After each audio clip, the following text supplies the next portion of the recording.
warahmatullahi wabarakatuh. Alhamdulillah alladzi ja'ala bi ni'matil iman wal islam asyhadu an la ilaha illallah wahdahu la syarika lah wa asyhadu anna sayyidana Muhammadan abduhu wa rasuluh. Allahumma salli ala nuril anwar rasulil asratil fil afyar wa miftahil babil yasir sayyidina Muhammadin al-mukhtar wa alihi adhar wa ashabihi al-akhyar adada ni'amillahi wa ifdali amma ba'd. Qala ta'ala kul bi fadlillah wa bi rahmatihi wa bidzalika falyafrahu huwa khairun mimma yajma'un. Ma'asyiral ikhwan jamaah majlis silaturahim Majlis Darus Salihin yang saya hormati, yang saya banggakan, yang insyaallah semuanya mudah-mudahan diberkahi dirahmati oleh Allah Subhanahu wa taala. Sama kita hormati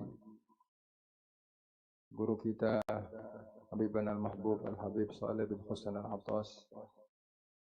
Walaupun beliau tadi telah meninggalkan kita karena masih ada acara lagi malam hari ini. Dan juga akhirnya Mahbub Al-Habib Muhammad Al-Idrus, juga sahibul bait, sahibul majlis, keluarga besar daripada almarhum bi rahmatil hayyul qayyum, keluarga besar daripada Bapak Muhammad Ar-Hadi, wabil khusus almarhum Bapak Hasanuddin Jumar beserta keluarga besarnya, juga Bunda Yoyo. Sekali lagi kita bersyukur kepada Allah Subhanahu wa taala yang mana pada kesempatan malam hari ini di taklim bulanan Majlis Darus Salihin, malam hari ini kita hiasi majlis kita ini dengan membacakan burda, yang mana pembukaan majlis di puncak kita sudah dibuka dengan pembacaan burda. Maka insyaallah kedepannya kita akan selang-seling, mungkin kesempatan malam hari ini kita baca burda, di malam atau di bulan yang akan datang mungkin kita baca Maulid Adia Ulama. Jadi biar ada variasi, biar ada, artinya antum siap apabila nanti tampil di acara burda sudah paham, sudah hafal, sudah bisa. Apabila tampil di acara Maulid, baik itu Simtud Dura, baik itu Adia Ulama dan sebagainya, jadi antum sudah biasa. Tujuannya seperti itu ya, membiasakan untuk kita bisa tampil atau hadir di tempat-tempat yang mungkin tempat itu ada pembacaan burda atau Maulid Idya Ulama atau Mududuro atau Maulid Adib dan sebagainya. Segala puji hanya milik Allah dan untuk Allah. Salawat dan iring salam tercurah kepada mahabbah kita junjungan baginda Nabi besar Muhammad sallallahu alaihi wasallam beserta para keluarganya, para sahabatnya dan juga para pengikutnya yang istiqamah ila yaumil qiyamah. Sedikit daripada kita buat oleh-oleh kita ya. Kenapa nama Nabi Allah Ibrahim alaihissalam sampai saat ini diabadikan di dalam sholat, di dalam surat di dalam tahiyat dibaca salawat Ibrahimiyah. Allahumma salli ala Sayyidina Muhammad wa ala ali Sayyidina Muhammad kama sallaita ala Sayyidina Ibrahim wa ala ali Sayyidina Ibrahim mubarik ala Sayyidina Muhammad wa ala ali Sayyidina kama barakta ala Sayyidina Ibrahim wa ala ali Sayyidina Ibrahim fil alamin innaka Hamidum Majid. Itu semua bukan tidak ada sebab. Yang mana Nabi Ibrahim alaihissalam di dalam Al-Quran beliau memohon doa kepada Allah Subhanahu wa taala. Doanya waj'al lisanan siddiqin fi akhirin, yang artinya dan ingatlah lisan kalian atas kebaikan Nabi Ibrahim sampai akhir zaman. Jadi Nabi Ibrahim alaihissalam beliau memohon kepada Allah Taala supaya nama beliau disebut-sebut ya sampai akhir kiamat. Di antaranya berkat kebaikan beliau. Di antara kebaikan yang pertama, beliau menempatkan putranya Nabi Allah Ismail di Mekah, awal Mekah. Yang kedua, beliau menanamkan kebaikan, yaitu apa tuh? meninggikan Ka'bah. Ka'bah sudah ada, cuma ditinggikan kembali oleh beliau untuk sampai saat ini untuk kiblat orang sedunia. Dan dia senantiasa mendoakan negeri Mekah pada saat itu yang gersang, yang jauh daripada tumbuh-tumbuhan, maka dia berharap semoga negeri Mekah ya, yang dulu dipanggil dengan Mekah, supaya apa? Supaya mendapatkan keberkahan. Sampai saat ini alhamdulillah. Ya, negeri yang tidak pernah sepi. Ya. Maka nama Nabi Ibrahim sampai hari kiamat dikenang, bahkan disebut-sebut, bahkan diabadikan oleh generasi berikutnya, oleh cucunya, yakni baginda Nabi besar Muhammad SAW. Begitu juga kalau kita ingin contoh buat kita, ingin mendapatkan sebutan-sebutan dari apabila kita nanti sudah tidak ada, kita akan disebut sebagaimana ini malam kita bacakan burdah daripada qasidah karya daripada Al-Imam Muhammad Al-Busiri. Orang-orang dulu beliau ingin berharap kebaikan-kebaikan diteruskan oleh generasi berikutnya. Jangan sampai putus artinya ya. Jangan sampai kayak orang-orang sekarang sesaat doang ramainya di medsos.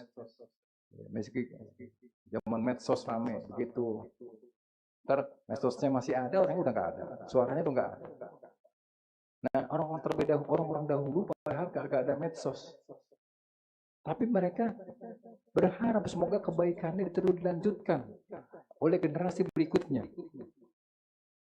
Maka ini pelajaran buat kita, semoga perkumpulan kita di setiap bulannya kumpul di sini, ya, kebaikan-kebaikan yang sudah kita tanamkan di tempat ini, insya Allah. Kalau kita menanamkannya karena Allah Subhanahu wa taala, maka kita nanti juga akan disebut kembali. Ya, sebagaimana Allah telah memberikan penyebutan-penyebutan kepada para kekasihnya, baik kepada para nabinya, rasulnya, para aulia wasalihin. Yang mana? Kita tadi udah baca di awal pembacaan Ratibul Haddad. 300 tahun yang lalu kita kenal beliau, Habib Abdul Haddad itu siapa. Begitu juga Ratib Al-Attas, Habib Umar bin Hamzah Al-Attas, kita nggak kenal beliau. Begitu juga doa mereka mengikuti perjalanan para salafnya. Perjalanan daripada para anbiya wal mursalin diteruskan terus. Maka tanamkan terus kebaikan, walaupun sekecil apapun. Ya. Jadi bukan hanya kita membaca, tapi kita menanamkan, mengikuti perjalanan orang-orang yang terdahulu, yang itu sudah jelas jalannya, yang sampai saat ini jalan-jalan mereka dijaga oleh Allah Subhanahu wa taala. Karena ini zaman sudah sangat masya Allah ya. Kalau kita nggak mengikuti perjalanan para salaf kita, hancur, berantakan sudah. Ya. Karena kita tidak tahu kapan Allah Subhanahu wa taala memberikan ridhonya kepada siapapun, kalau kita nggak tahu. Dan kapan Allah taala memberikan suhtunya, ya, dan kita nggak tahu kepada siapa. Ya mudah-mudahan nggak sama kita ya. Bagaimana harapan Nabi besar Muhammad SAW? Ada seorang sahabat yang bernama Alqamah. Sampai Alqamah itu dijulukin burungnya, merpatinya masjid, merpatinya Madinah, merpatinya Nabawi. Tetapi lihat, Allah nggak menanamkan ridhonya, nggak memberikan ridhonya kepada Alqamah. Di akhirnya Alqamah dimatikan oleh Allah Ta'ala dalam keadaan su'ul khatimah. Alqamah yang beliau ini hidupnya bersama dengan Nabi, memandang terus wajah Nabi, tapi akhirnya. Begitu juga sebaliknya. Seorang yang tadinya musuh Nabi besar Muhammad SAW. Bahkan Nabi Muhammad sampai dia masuk Islam, dapat hidayah Allah, dia nggak mau melihat wajahnya. Siapa itu? Wahsy. Seorang budak daripada budaknya Abu Sufyan. Hindun. Nggak tanggung-tanggung Allah Ta'ala memberikan petunjuk hidayahnya tiga-tiganya. Abu Sufyan, Hindun istrinya, bahkan Wahsy yang membunuh pamannya Hamzah. Diperintahkan oleh Hindun bahwa bunuhlah kekasihnya yang orangnya dicintai oleh Rasul Muhammad. Siapa? Sayyidina Hamzah. Begitu dimatikan, dibelah dadanya, dibuka, diambil hatinya. Nggak ada wanita yang sekejam daripada Hindu. Diambil hatinya, dimakan mentah-mentah hatinya. Tapi lihat hidayah Allah, kita nggak tahu ya. Hidayah Allah tiga masuk Islam. Baik itu Hindun, baik itu Abu Sufyan, baik juga Wahsy. Kita nggak tahu. Makanya Nabi Muhammad berbicara kepada Allah. Ya Allah, gimana? Kata Allah Ta'ala,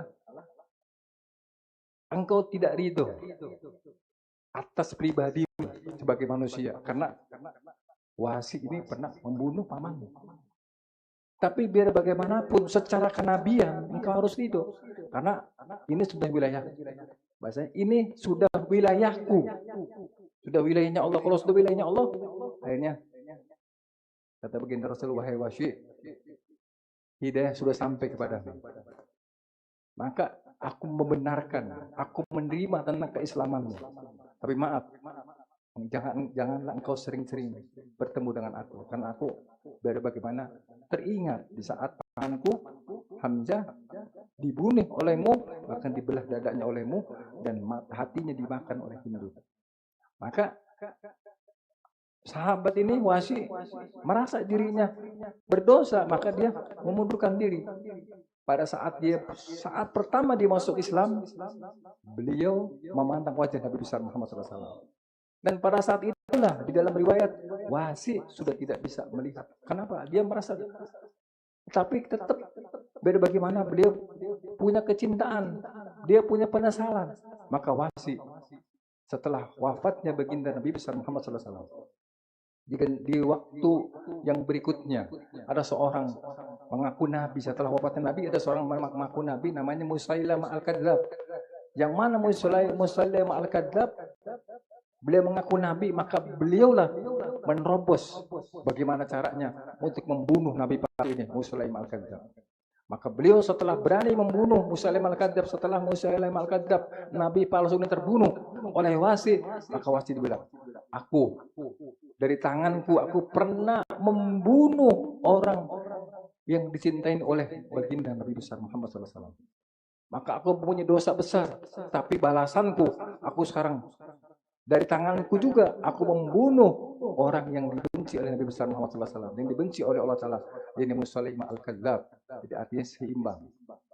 Dari kisah ini kita nggak tahu hidayah, rahmat Allah itu kapan sampainya kepada kita, atau kapan perginya lagi kepada kita. Mudah-mudahan nggak pergi ya.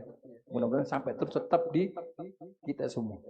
Tapi dengan ikhtiar, yaitu dengan begini ngaji, dengan kumpul orang-orang saleh, ngaji, kita ta'lim ya. Dengan di dalam pengajian kita menceritakan riwayat para salihin, para sahabat, para aulia, para anbiya. Berapa? Biar memperkuat bahwa kita tahu, kita tidak tahu hidayah Allah itu kepada siapa Allah berikan. Suhtumnya juga ya, kepada siapa Allah berikan. Mudah-mudahan jangan sampai kita seperti Alqamah, awalnya baik, akhirnya su'ul khatimah. Mudah-mudahan dari awal kita lahir di keluarga muslim, terus kita berjalan, menempuh perjalanan masa balik kita, masa sekarang kita berharap ya sebagaimana keinginan Allah. Allah menginginkan di dalam Al-Quran Allah Ta'ala berfirman, wala tamutunna illa wa antum muslimun, dan janganlah kalian wahai hambaku mati dalam keadaan, maka matilah kalian wahai hambaku dalam keadaan Islam. Jangan keluar daripada Islam, tapi kita tetap berusaha. Ya, sebagaimana kita mengusahakan ikhtiar urusan dunia kita, urusan ma'isyah kita, kerjaan kita, urusan dagang kita, begitu juga kita mengejar daripada hidayah rahmatnya Allah Subhanahu wa taala. Ya, mudah-mudahan ya, insya Allah. Mudah-mudahan ya. Artinya dengan kita berkumpulnya ini, dengan kita baca burdah di malam hari ini, mudah-mudahan ya apa yang jadi niat kita yang baik-baik, terutama niat supaya kita mendapatkan ampunan Allah Subhanahu wa taala, niat supaya kita menjadi hamba yang senantiasa mensyukur nikmat Allah Subhanahu wa taala. Niat supaya kita apa yang menjadikan kesalahan kita diampuni oleh Allah Subhanahu wa taala. Niat supaya urusan kita dunia terutama ya, terlebih-lebih akhirat mudah-mudahan dikabul dijabah oleh Allah Subhanahu wa taala. Dikuatkan iman Islam kita, dijauhkan daripada hal-hal yang tidak inginkan, jauhkan daripada bala, daripada fitnah akhir zaman ya, dan Allah selamatkan kita dalam keadaan apapun kita berada, dimanapun kita berada, selagi di bumi Allah Subhanahu wa taala, di situ kita terakhir menghembus nafas terakhir, di situ kita berharap semoga Allah ridho kepada kita. Amin. Pada giliran Allah matikan kita dalam keadaan husnul khatimah. Amin ya rabbal alamin. Wallahu a'lam. Bismillah. Ya Rabbana tarabna bi tarabna wa annana ashrafna ala ladha ashrafna fatub alaina tawba taghfir li kulli hawba wastur lana al-awrati wa amin ar-rawati waghfir li walidina rabbi wa mauludina wal ali wal ikhwan شائر الخلان وكل ذي محبة أو جيرة أو صحبة والمسلمين أجمع آمين ربي أسمى فضلا وجودا منا لا باكتساب منا بالمصطفى الرسول نهضى بكل سول صلى وسلم ربي عليه أدى الحب وعاله وصحبه داد كاش شحبه والحمد لله بالبدر والثناء الحمد لله رب العالمين. Kurang lebih maaf. Assalamualaikum warahmatullahi wabarakatuh.